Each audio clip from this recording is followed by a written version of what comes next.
오늘도 예배의 자리로 인도해 주신 하나님 아버지를 경배하며 찬양하고 우리 서로 인사할까요? 주님 안에서 사랑합니다. 주님 안에서 축복합니다. 네, 감사합니다. 네, 감사합니다. 네. 네, 오늘은 말씀드린 대로 구세군에서 정한 국제 청소년주일 또 어린이주일이기도 합니다. 그리고 다음 주일은 이제 우리 교회력에 의한 어린이주일이죠. 그래서 어린이들과 또 함께 예배를 드릴 예정입니다. 오늘은 지난 3월에 드리지 못한 영문학생 주일 겸 국제 청소년 주일로서 우리 학생들과 함께 예배를 드립니다. 우리 학생들은 정말 함께 하는데 굉장히 어려운 친구들입니다. 어디 밥 먹으러 가자고 그래도 싫다고 그러고 어른들하고 일단 어울리는 걸 싫어합니다. 그런데 오늘 이렇게 우리랑 함께 예배를 드려주고 있는 우리 학생들에게 감사와 격려의 박수 부탁드립니다. 정말 요즘에 청소년 사역자들이 말합니다. 극한 직업이 여러 가지가 있지만 청소년 사역이 극한 직업이다. 왜냐하면 요즘에 중학교 1학년부터 고등학교까지 뭔가 이 커뮤니케이션 하려면 너무 어렵습니다. 과거에는 청소년 사역자들이 설교하다가 여러분 믿습니까? 그러면 애들도 아멘 하고 그랬는데 여러분 믿습니까? 그러면 어쩌라고요? 이래가지고 너무 힘들다는 거예요. 근데 그런 학생들을 우리 중고등부 박은정 배우님을 비롯해서 교사들이 정말 너무나 사랑하고 매주일 기도하고 주중에는 어떤 때는 줌으로도 예배드리고 그래서 참 저것들이 잘못된 길로 가지 않고 믿음의 길, 생명의 길, 하나님의 길로 갈 수 있도록 눈동자같이 기도하고 돌보고 있는 우리 선생님들, 극한 직업을 감당하고 있는 분들입니다. 우리 선생님들에게 격려의 박수 부탁드립니다. 할렐루야. 정말 감사합니다. 영문학생주일 영문학생주일은 뭐 그러면 영어를 잘하는 영문학생들인가? 그런 게 아닙니다. 우리 구세군은 교회를 영문이라고 부르죠. 교회를 영문이라고 부릅니다. 왜 영문이라고 부르냐? 영문이라는 것은 영어로는 코어라고 하죠. 어떤 분들은 corpse 이래요. corpse는 시체라는 뜻이에요. 그러니까 저기에서 P는 묵음이죠. 그래서 코라고 하기 그냥 코 이렇게 하시면 돼요. 그러니까 콥스 하시는 분은 영어를 잘 못하는 분이구나 이렇게 이해하시면 돼요. 이게 코죠. 저 코는 뭐냐? 병영이라는 뜻이죠. 병영. 전투에 나가면 군인들이 어느 지역을 싸우기 위해서 그곳에 머물면서 전투하는 거죠. 그리고 이쪽 싸움이 끝나면 이제 다른 전투 지역으로 옮기고 해서 구세군은 원래는 이 커뮤니티 처치의 개념이 아니라 사역이 필요하고 복음이 필요한 주님의 이름으로 가서 구원해야 되는 술집이면 술집 앞에 가서 하고 뭐 도박장이면 도박장에 가서 하고 불우한 또 정말 생활이 어려운 분들의 빈민지역에 있으면 거기 가서 또 사역하고 그래서 이렇게 이동을 많이 했죠. 그래서 코라고 하는 개념이죠. 그래서 영문이라는 용어를 지금도 사용을 하고 있습니다. 이외에는 뭐 외국에 가면 시타달 또는 뭐 처치도 있지만 템플 이러한 그 용어들도 아직 많이 쓰고 있습니다. 그러나 지금은 이제 교회라는 용어가 일반화되고 있는 그러한 추세이기도 합니다. 그래서 우리 교회의 아현영문은 이 지역사회의 복음화와 하나님 나라 확장을 위해서 여기에 진지를 구축하고 있는 병영이라는 뜻입니다. 그래서 우리 아현영문은 이 북아현과 이 아현 지역을 복음화시켜야 되는 사명이 있습니다. 그래서 우리가 기도해야 되고 붕해야 되고 영혼을 구원해야 되고 그러면 사관님 아현 지역에 있는 영혼만 구원하면 되나요? 저 마포나 아닙니다. 다 잡아먹으면 됩니다. 어디든지 잡아와서 아현 지역에 와서 예수님을 믿게 하고 구원시키면 돼요. 오늘 오신 그 우리 손효진 우리 성도님 원주에서 오셨잖아요. 하여튼 이쪽으로 몰고 와서 여기서 예수님 믿게 해야 된다. 여기가 하나님의 나라의 본부다. 이러한 믿음을 가지시면 될 것 같습니다. 우리 학생들 너무너무 사랑하고 제가 한 달에 한 번씩 가서 설교를 하기 때문에 조금은 익숙합니다. 근데 정말 학생들은 저를 싫어해요. 왜냐하면 설교가 길다고. 그래서 어쨌든 줄이려고 해서 우리 교회 낮 예배도 제가 무슨 일이 있어도 아무리 오래 걸려도 12시 15분 안에는 끝내고, 꼭 그때까지 간다는 건 아니에요 오늘은. 그래서 조금 그렇게 오래 가지는 않으려고 노력을 할 텐데 여러분 양해해 주시기를 부탁을 드립니다. 아무튼 우리 학생들을 만날 때마다 저는 미래, 우리 구세군, 우리 교회, 하나님 나라의 미래의 인재들과 일꾼들이다. 할렐루야. 정말 우리가 우리 자녀들 위하여 기도 많이 해야 될 줄로 믿습니다. 지금 교회의 집중적, 우리 구세군 교회만 얘기하는 게 한국의 교회, 외국에 있는 모든 교회의 집중적 관심과 핵심은 뭐냐? 미래 세대, 다음 세대들을 주님의 자녀들로 양육하여 하나님의 말씀과 성령 충만함으로 성장하여 오는 세대의 세상에서도 강력한 믿음의 자녀들로 승리할 수 있도록 하는 거죠.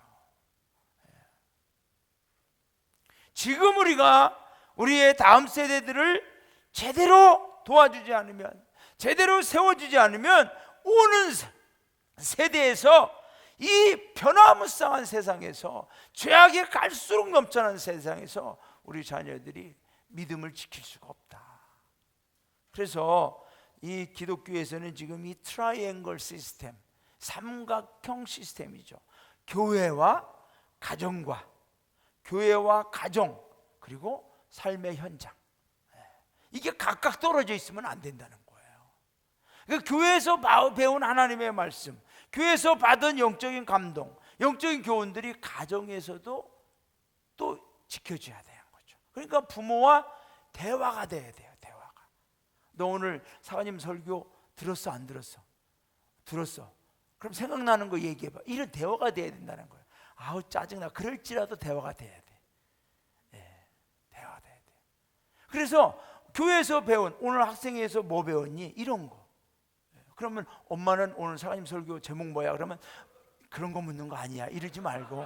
하여튼 대화가 돼야 돼. 대화가. 신앙의 대화, 하나님 안에서의 대화.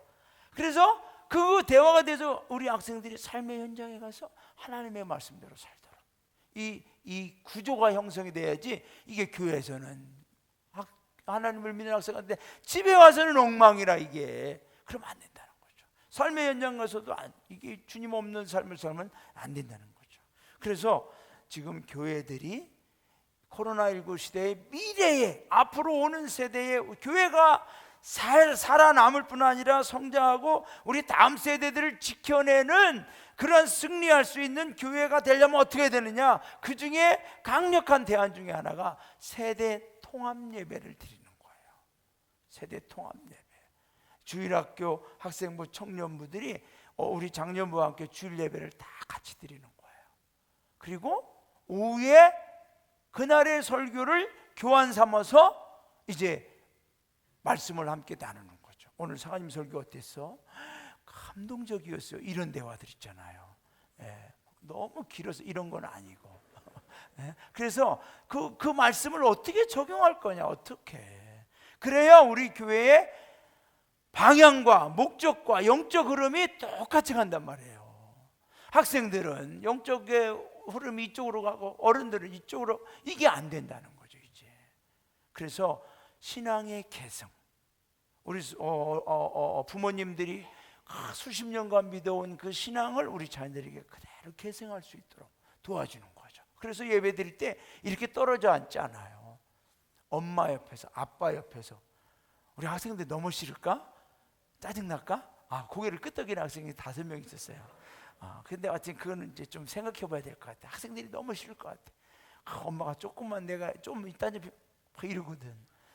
하여튼 근데 세대 통합 예배, 이게 중요하다는 거예요. 이게 중요하다. 앞으로 우리 아현영문도 고민하고 기도하고 좋은 이 세대 통합 예배를 이루면서 이스라엘 백성 유대인들의 강력한 파워가 어디서 오느냐? 나라 잃어서 2000년을 방황해도 끝끝내 살아남아서 지금도 세계의 위대한 민족으로 서 있는 비결이 뭐냐? 신앙의 개성, 말씀의 개성이거든요.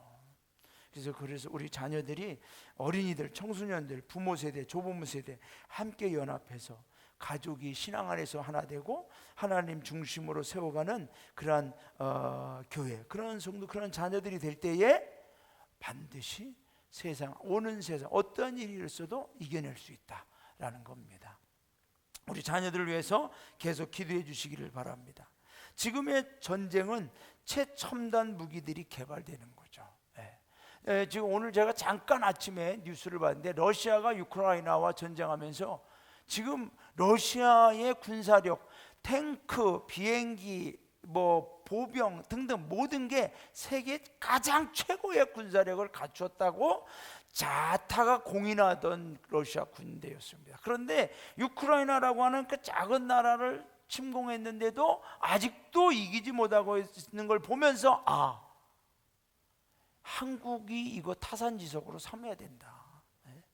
그냥 숫자만 가지고는 안 된다. 이제 이 파워, 퀄리티가 중요하다. 더 개발해야 된다. 더 치명적이고 더 이 위력이 강한 무기들을 개발해야 된다 라고 하면서 나라마다 이 무기를 개발하고 군사력을 강화시키는 그러한 것에 지금 이제 막 열을 올리고 있어요. 우리나라도 그래서 이 군대를 강화시키기 위해서 월급을 200만 원 준다고 하잖아요. 나도 다시 군대 가려고 그래요. 사관 생활비보다 더 많아. 앞으로의 전쟁은 그거예요. 누가 더 준비를 막강한 힘으로 준비하고 있느냐. 자, 그렇다면은 영적 전쟁은 어떻겠어요, 여러분? 제일 중요한 것은 영적 전쟁이 실제하고 있다는 사실 우리가 인정해야 됩니다, 여러분. 보이지 않는 전쟁이지만 악한 원수 마귀와 하나님의 성령, 믿음의 성도들과 세상의 죄악의 세력이 벌이고 있는 이 전쟁은, 영적 전쟁이 실제하고 있다는 사실을 우리 성도님들이 인정해야 돼요. 깨달아야 돼요. 눈에 보이는 것보다 사실은 보이지 않는 힘, 보이지 않는 위력, 보이지 않는 것을 지배하고 있는 것이 사실입니다, 여러분. 영적 전쟁에서 우리가 지면은 끝장납니다. 그러니까 우리가 어떻게 하면 우리는 하나님의 말씀으로도 무장할 수 있느냐. 여러분 가만 보세요. 저가 커나오던 청소년 시절에 이 우리를 영적으로 공격하던 무기들과 지금 세대의 청소년들이 당하고 있는 이 영적인 공격의 무기들은 천지 차이입니다. 제가 우리 학생들 나이에는 마약 같은 것이 그렇게 일반화되지 않았었습니다. 동영상이라는 게 어디 나왔었습니까? TV도 없는 시대인데. 게임, 무슨 휴대폰 게임이 어디 있었습니까? 딱지치기, 담았다 먹기, 못치기, 비석치기, 이런 게 우리 게임이었죠. 자치기 이런 거. 요새는 그냥 못하는 게임이 없지 않습니까? 성적 타락, 동성애가 어디 있었습니까, 여러분? 다 나온. 지금 우리 갈수록 이런 영적인 공격을 퍼붓는 무기들이 사탄이 다 문화라고 하는 이름으로 개발해내고 있는 거예요. 그럼 우리 성도님들은 이미 그런 공격이 와도 크게 관계가 없으니까, 또 사탄이 우리는 별로 공격 안 해요. 저한테 누가 동성애 하자고 오겠어요, 여러분? 웃지 마요. 혹시 또 있을지 몰라요. 70 먹은 양반이 또. 내가 거부하죠. 나도 눈이 있는데. 누가 오겠어요, 사실은. 누가 저한테 마약하라고 오겠어요? 누가 저한테 휴대폰 줘가며 게임 배우라고 하겠어요? 안 와요. 우리 청소년들한테 가는 거예요. 신천지 같은 이단 집단도 타겟이 청소년들이에요. 대학생 했다가 지금은 청소년들이에요. 영적 전쟁에서 공격이 다 가는 거예요.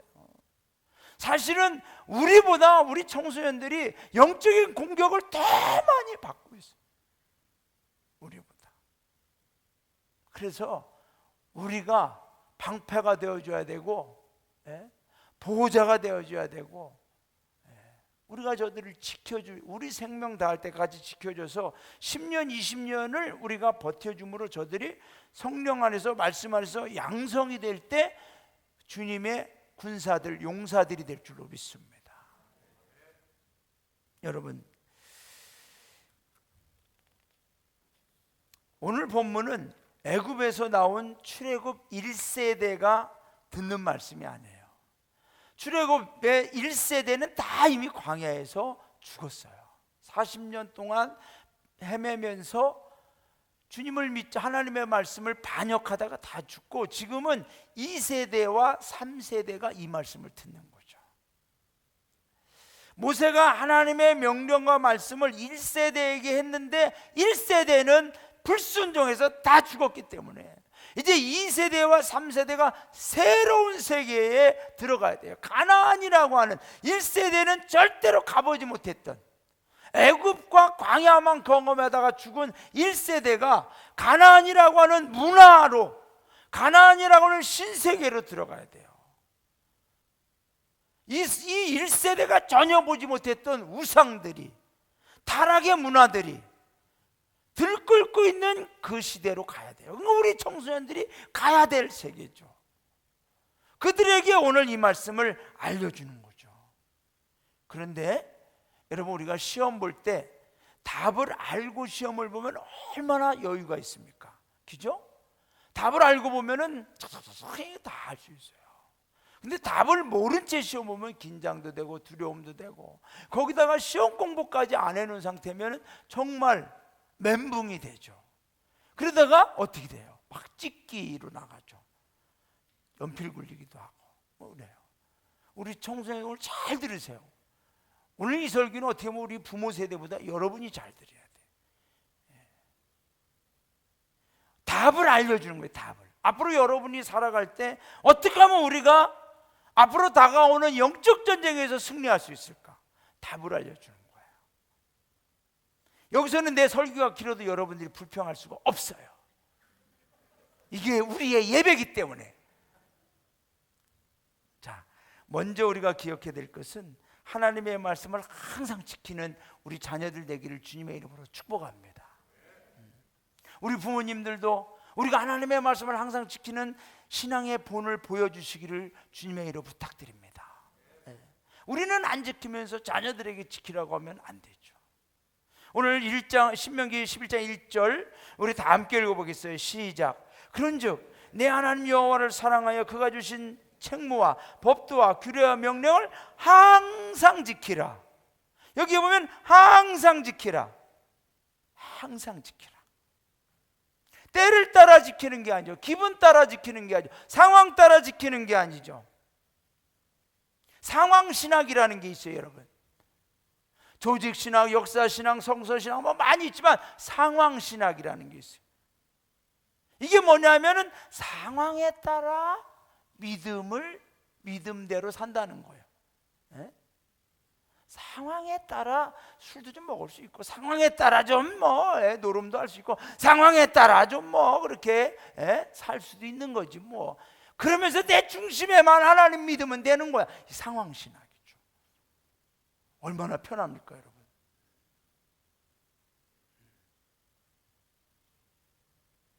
그런데 오늘 하나님 말씀이에요. 그런 상황에 따라 너희가 이럴 때는 믿고 이럴 때는 믿지 않아, 그렇게 하는 게 아니라 항상 지키라. 항상 지키라. 아담부터 시작하여 인류의 모든 역사에게 주신 공통의 명령, 공통의 말씀, 공통의 원칙, 공통의 법은 뭐냐? 하나님의 말씀은 항상 지킨다. 세대와 관계없이. 아브라함 시대의 말씀이나 모세 시대의 말씀이나 다윗 시대의 명령과 다니엘 시대의 신앙 규범들, 말씀들, 예수님 시대의 말씀들, 초대교회의 말씀들, 지금의 말씀들 어때요? 동일한 줄로 믿습니다. 아브라함에게 하신 말씀이 우리에게도 하신 말씀. 예수님이 하신 말씀이 그 시대에만 지키고 지금은 안 지켜? 시대가 다르니까 아니에요. 똑같다는 거죠.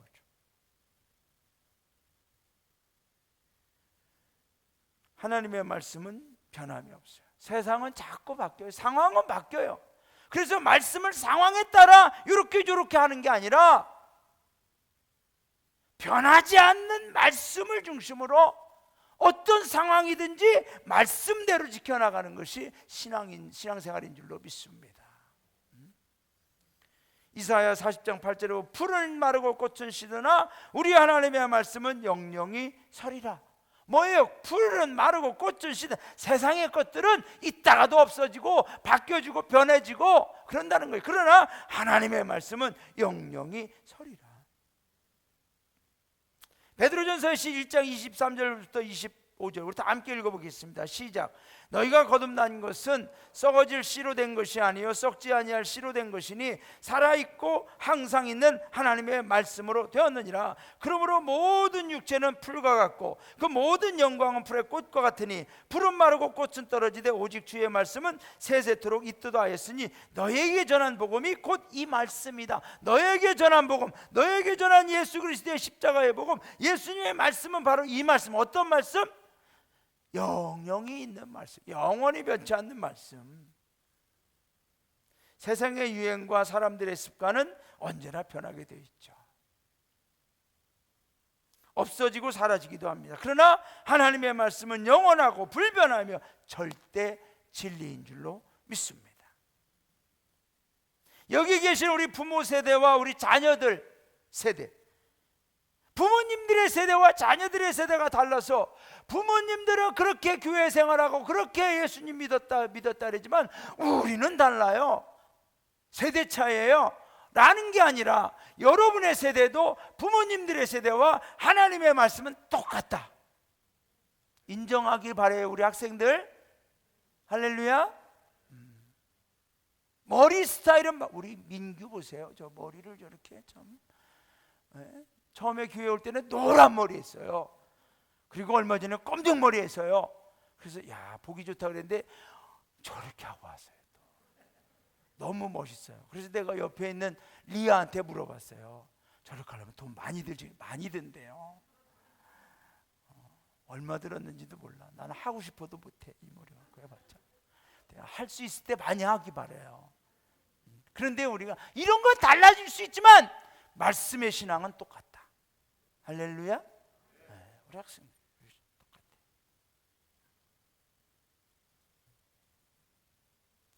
이렇게 하나님의 말씀을 항상 지키는 자녀들에게 하나님이 4가지의 축복을 약속했어요. 첫째, 땅을 차지하게 하겠다. 오늘 8절에 모든 명령을 지키라.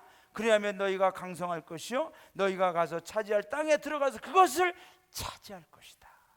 여러분, 땅을 차지한다는 건 뭐예요? 부동산을 의미하는 게 아니에요. 주권을 의미하는 거예요. 이 땅에 너희가 주인으로 살 것이다. 여러분, 우리는 이 땅에서 노예처럼 세상에 따라서 끌려다니는 존재가 아니라 세상을 주도해 나가는 주권자의 삶을 살도록 하나님이 저와 여러분을 축복해 주시는 줄로 믿습니다. 너희는 세상을 정복하라, 세상을 다스리라, 땅에 충만하라. 할렐루야. 영적인 주권을 빼앗기면 안 되는 거죠.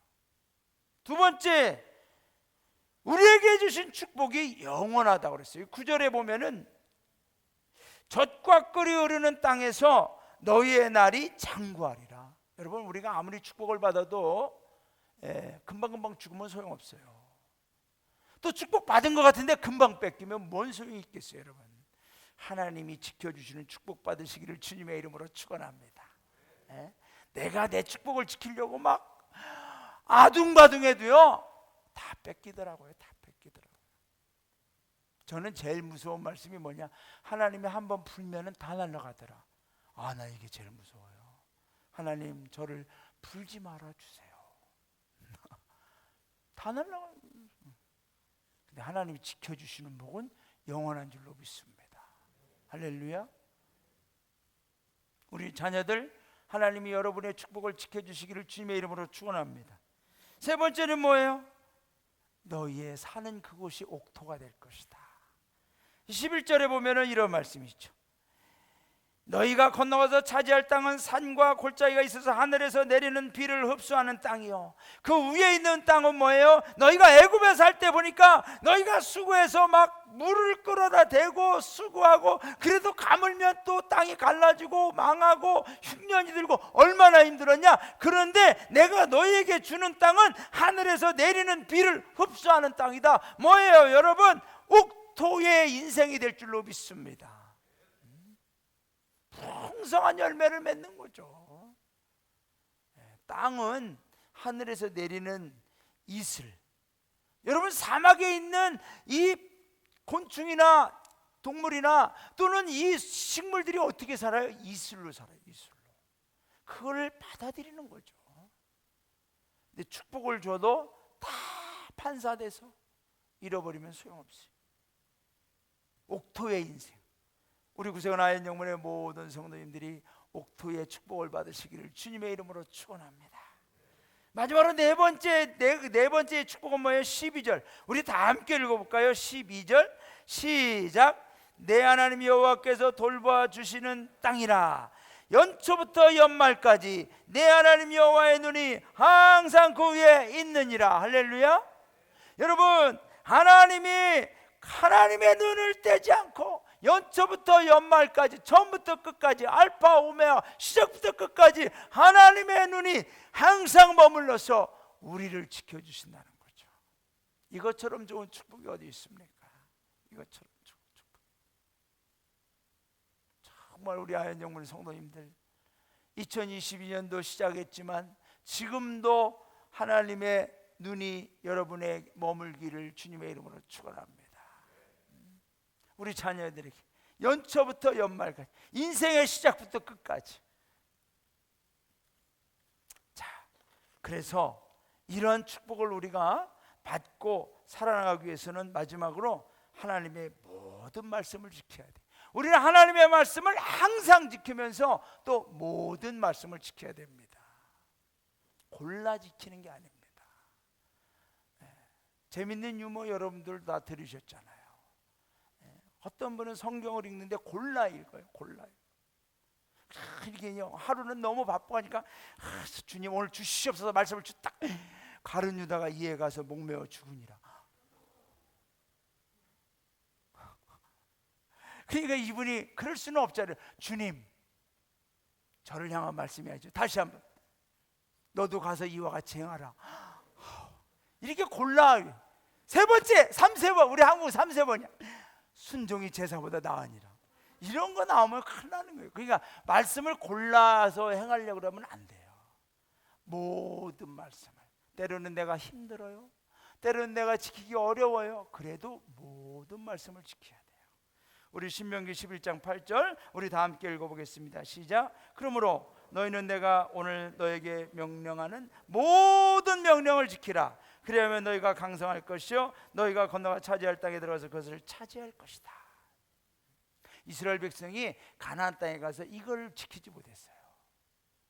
모든 명령을 지켜야 되는데 이걸 지키지 못해요. 그들이 가서 보니까 가나안의 우상이 더 좋아 보이는 거예요. 그래서 하나님만을 섬기라고 하는 제1계명을 살짝 빼놓고 그걸 섬기는 거예요. 다른 계명은 지키고 있어요. 살인하지 말라, 안 했어. 나 부모에게 공경, 잘하고 있어. 안식일을 나 때마다 제사 드리고 있어. 그런데 한 가지는 안 지키는 거예요. 하나님은 용납지 않아요. 하나님은 저와 여러분에게 100%의 정금 같은 신앙을 요구하는 줄로 믿습니다. 할렐루야. 할렐루야. 우리 여기 계시는 남편 되시는 분들, 여러분들의 아내가 나는 80%만 사랑하고 20%는 다른 남자를 사랑한다면 여러분 행복하시겠습니까? 감사합니다. 아멘 안 해서. 또 어떤 분들은 아멘 할 겁니다. 여러분 아내 되시는 분들은 어떻겠습니까? 여러분들의 남편이 나는 70% 사랑하고 다른 여자를 30%, 그래 내가 그래도 70%니까 낫다, 이러면 여러분 행복하시겠습니까? 행복하세요? 안 하세요? 대답을 안 하시는 거 보니까 그랬단 죽인다 이런 표정이죠. 사랑하는 여러분, 모든 명령 하나도 빼놓지 말고 10가지의 계명을 잘 잘 지키시고 하나님의 말씀에 나에게 주신 모든 명령을 잘 지키셔서 하나님이 우리에게 주신 이 축복들을 지켜나가고 누리시고 승리하시는 우리 모든 성도님들 되시기를 주님의 이름으로 축원합니다. 할렐루야. 다른 내용도 있지만 여기서 마치고, 여러분 표정이 막 입이 이렇게 되는데 얼마 전에 어느 종교님께서 그러시더라고요. 우리 부담임 사관님 설교할 때 우리가 휴가 받는 기쁨이라고. 그런 분이 이제 전근 가니까 뭐 다음 부담임 사관은 내가 철저히 교육시킬 거예요. 휴가 주지 마라. 휴가는 내가 준다. 자, 말씀을 맺읍시다. 우리 구세군 아현영문 성도님들과 사랑하는 우리 자녀들, 학생들, 나를 보세요. 나는 정말 여러분들을 사랑해요. 우리 성도님들도 여러분을 다 사랑합니다. 여러분들을 위해서 뭐라도 할 수 있는 준비가 다 돼 있는 성도님들이에요. 여러분들이 필요한 걸 언제라도 선생님들 통해서 얘기해 주시기 바랍니다. 그러면 교회에서는 최선을 다해서 여러분들을 지원할 겁니다. 할렐루야. 집 사달라는 얘기를 하지 말고, 앞으로 어떤 세상 어떤 일들이 일어날지 우리는 예측하기 어렵습니다. 그러나 예측은 할 수 없지만 정답은 알고 있다. 할렐루야. 우리는 모든 하나님의 말씀을 지킨다. 항상 하나님의 말씀을 지킨다. 이 두 가지의 정답을 우리가 분명히 붙들고 가면 앞에 어떤 상황이 벌어져도 우리는 그 길로 갈 때 하나님이 모든 상황을 정리해 주시고 승리케 해 주시고 축복해 주실 줄로 믿습니다. 자, 이제 이 두 가지 항상 기억하고 우리 찬양하고 기도합시다.